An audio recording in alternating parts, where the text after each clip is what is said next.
But yeah, 6 years you guys have been gone. Why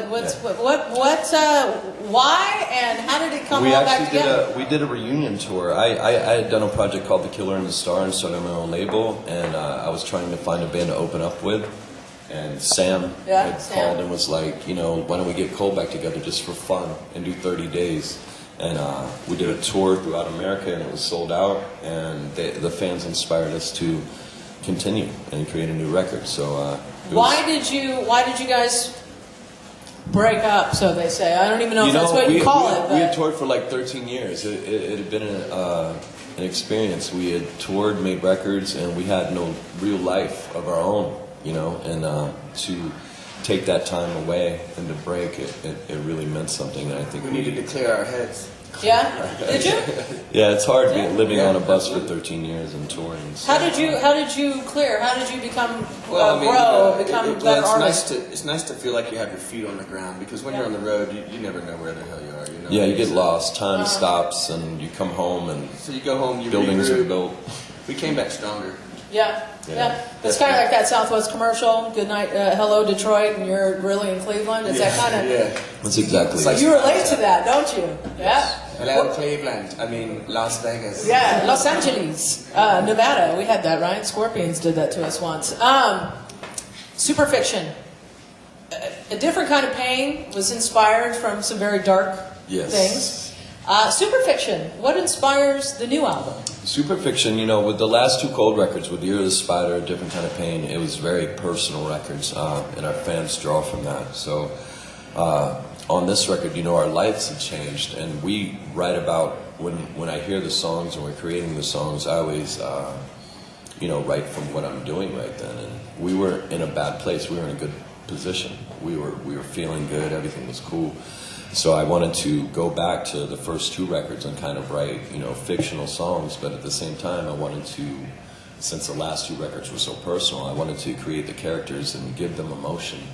And Superfiction means bringing art to life and, you know, making it reality. So with Superfiction, I wanted the songs, even though they're fictional, I wanted the characters to have such content that it became, you know, it's emotional when you hear it, and you can feel the characters. So I wanted the characters to come to life. You guys did our kegger a little back. That was awesome. Yes, we did. Yes, you did. The whole keg. We did more than your kegger. We drank it all. That's awesome. We love to hear that. If I could get Sam to answer a question, if we can get it. Since you brought up the idea of getting Cold back together, just curious what you missed the most about being in the band and all the goodness. Let's get him a mic. Because Sam has been with the band from the get-go. They all have pretty much, but Sam you were... and Jeremy, we've been ever since we were 13 years old. Yeah. So it's going on 26 years. 26 years, man. That's like overnight success. Yeah, it's almost as long as the Stones. What'd you miss the most, Sam? Just the writing together and being a band and, you know, being friends out there and working hard, and our fans getting back together in the reunion and seeing how the fans came out to the shows, you know, just made us all think, hey, you know, we're loved out here, and, you know, we need to keep making music and giving it back to our fans. And so there was no epiphany, though. You weren't sitting at home in your underwear watching, you know, SquarePants Bob or whatever that dude's name is, and like, we gotta get the band back together. Nothing like that. Well, I think we all thought, you know, at some point that we would get back together. So, you know, it was more of a break than a separation. Okay. Yeah, exactly. And it was just the right time, and you know, everything came together, and now here we are. With How did you grow in those 6 years? How did you grow as an artist and as a man during that time that you weren't in Cold? Oh, I was still making music. Yeah, you were part of the deal with Spider, correct? No, I had a band. I have a band called Carney, and I was working on music and raising my son, my 5-year-old son, Wolfie. Sweet. Yeah. At that time, anyways, he's 8 now. How about you, Scooter? Because you found love during the time. Yeah, well, you know, it was hard when we, you know, said Cold was done. Right. You know, and my problem is I'm a songwriter, so I think I used all that emotion to create The Killer and the Star, and immediately after Cold, I started creating Killer and the Star, and then created my own label. I didn't stop. Songwriting is a huge part of my life, and I think if I ever stopped, it would kill me. So, What was the best advice you ever received? the best advice I ever received was from Ross Robinson, our producer on our first record, and I remember I was singing the track when we first recorded. When you go into record it the first time, you have no idea what you're doing. Right. And I remember Ross, he goes, I sang the song, and he goes, "Are you done?" He goes, "That kind of sucked."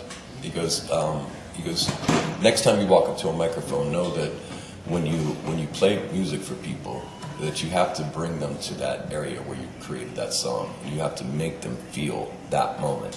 He goes, "So every time you step up to the microphone, make everyone in the room feel that moment." Yeah, he had some pretty crazy motivational techniques. He did, but he was a beautiful man, and, Yeah. and one of the best producers in the world. And I took that advice with me throughout my career, and I think it translates to Cold fans when we play live and when I sing. When I record anything, anytime there's a microphone in front of me. So it really You plays have with to give it Superfiction, up. because Yes. Superfiction Yeah. isn't necessarily personal. Right, but exactly, but you make it personal. Right. You know what I mean? Superfiction. Did it take a lot of time to put together? Is that Actually, right? it was probably the easiest record we ever wrote. The hardest part was creating the lyrics for the record. The music was really quick. I think we did it in like 2 weeks. We sat in my house and had Jeremy Parker come down. He's a producer that's worked with Evanescence and other huge bands, and came to my house, and I was just like, you know what, we're tired of creating records in studios. Why don't you just come out and let's build a studio in my house, and let's make it that kind of environment. Which was really cool, just to wake up in your own house. It's super cool because he lives like a mile from me. Yeah, we So all you grew up had to together. roll right out of bed too. Yeah, I could ride my basically. bike if I had to. You know? Yeah. This is very cool.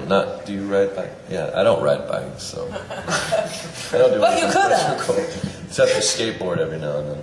But so it was real simple. Just took a couple weeks musically and lyrically. Did you write a song for Superman or For Spider-Man, actually. Spider-Man, We'd always been huge Marvel comic fans and DC comic fans, and I was, always inspired by superheroes. And when I wanted to do a song for Spider-Man, I was like, I didn't even know if a movie was coming out at that time, so, I was just like, what the hell? So it was called What Happens Now, and what it was about was the using a superhero, and why do they do this? They live a life of solitude, and why do they feel compelled to save the world or help people at all when their lives are? It's kind of like a rock star thing, you're confined to places and you have to be in that moment. And why do you feel like you need to help people? So it was called What Happens Now.